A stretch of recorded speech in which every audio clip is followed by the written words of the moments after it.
নমস্কার, জয় শ্রীমা। আশা করি প্রত্যেকে ভালো আছেন। আজকে যে টিপস হবে সেটা, আপনি একটা দোকান ঘর কিনে ফেলেছেন বা আপনার দোকান চলছে না, তার সম্পর্কে কিছু টিপস আমি আপনাদের দেব। যে জিনিসপত্র কোথায় রাখবেন, কিভাবে রাখবেন, সেটা আমি আজকে বলবো। এবং তার সাথে বলবো, যারা আসবে ভাবছো তাদেরকে বলবো, তোমরা অবশ্যই স্পেশাল ভিজিটের মাধ্যমে দেখাও। রত্ন ফ্রিতে পাবে, সে 2টো রত্ন লাগুক আর 10টা রত্ন লাগুক, সেই রত্নটা স্পেশাল ভিজিটের মাধ্যমে ফ্রিতে পাবে। আর যারা দোকান খুলেছ, দোকান আছে, তাদের জন্য বলছি, সেই দোকান সম্পর্কিত কিছু টিপস আমি তোমাদেরকে দেব। সেগুলো অবশ্যই মাথায় নিয়ে নাও, সেইভাবে ব্যবহার করার চেষ্টা করো যেগুলো বলবো, বা সেইভাবে করার চেষ্টা করো, অবশ্যই তোমরা ভালো ফল পাবে। প্রথমে আমি বলবো, এই যে দোকানে যে মাল রাখো, সেই মাল রাখার জন্য যেসব আলমারি বা শোকেস বা র্যাক ইত্যাদি ব্যবহার করা হয়, সেটা কোথায় রাখবে? সেটা দোকানের দক্ষিণ এবং পশ্চিম দিকে রাখবে। তোমার যে দোকানটা আছে সেই দোকানের দক্ষিণ ও পশ্চিম দিকে ওই যেসব আলমারি শোকেস র্যাক থাকে সেগুলো রাখার চেষ্টা করবে। এবার দোকানে হয়তো দেখা যাচ্ছে জল রাখার একটা জায়গা বা একটা ফিল্টার তোমরা রাখবে, হ্যাঁ, বা একটা কুজো রাখবে, মানে জ্বালা আর কি, এগুলো রাখবে। এগুলো দোকানের ঈশান কোণে রাখার চেষ্টা করবে। এই ধরো জ্বালা, ফিল্টার মেশিন ইত্যাদি যা কিছু ব্যবহার করা হোক না কেন, তা সবসময় দোকানের ঈশান কোণে রাখার চেষ্টা করবে। দোকানের যে প্রবেশ পথ এবং রাস্তা, যে সমস্ত দোকানের নৈঋত্য কোণে বা বায়ব্য কোণে হয়, সে সমস্ত দোকানে প্রথম 15 থেকে 20 বছর ঠিকঠাক চলার পর একসময় মুখ থুবড়ে পড়ে।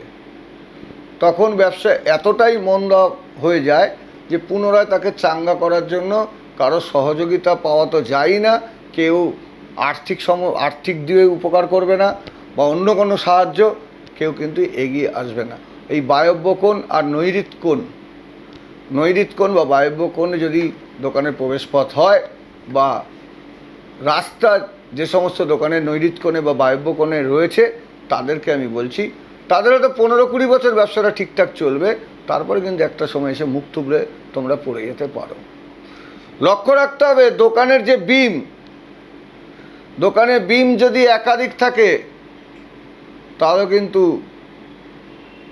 ভালো নয়, সেইটা কিন্তু কখনোই ভালো নয়। আর দোকানের যে মেন সুইচ বা সুইচ বোর্ড ঘরের অগ্নিকোণের দিকে যদি রাখতে পারো, সেটা দোকানের পক্ষে শুভ।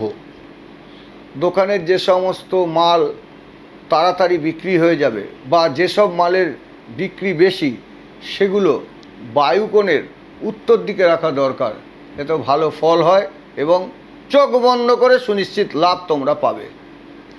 দোকানের উত্তর এবং পূর্ব দিকে যদি রাস্তা বা প্রবেশদ্বার থাকে, তাহলে কিন্তু সেই দোকানটা খুব ভালো চলে। কেনার আগে যেগুলো বলছি এগুলো শুনে, এগুলো জেনে তারপরে তোমরা দোকানটা কেনো, ভালো হবে।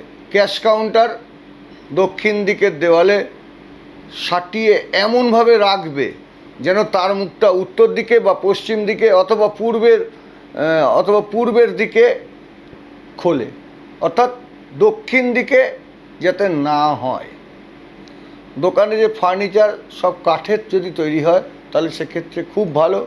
দোকানে যতক্ষণ মালিক বসে থাকবেন, তিনি যেন পূর্ব বা উত্তরমুখী হয়ে বসে, তার সামনে খরিদ্দার যেন পশ্চিম বা দক্ষিণমুখী হয়ে বসে, অর্থাৎ তার পিঠ হবে পূর্ব বা উত্তর দিকে। দোকানের কাউন্টার হবে দক্ষিণের আগ্নেয় কোণে, নৈঋত্য পশ্চিম বা ঈশান কোণে ভুলেও যেন কাউন্টার না রাখা হয়।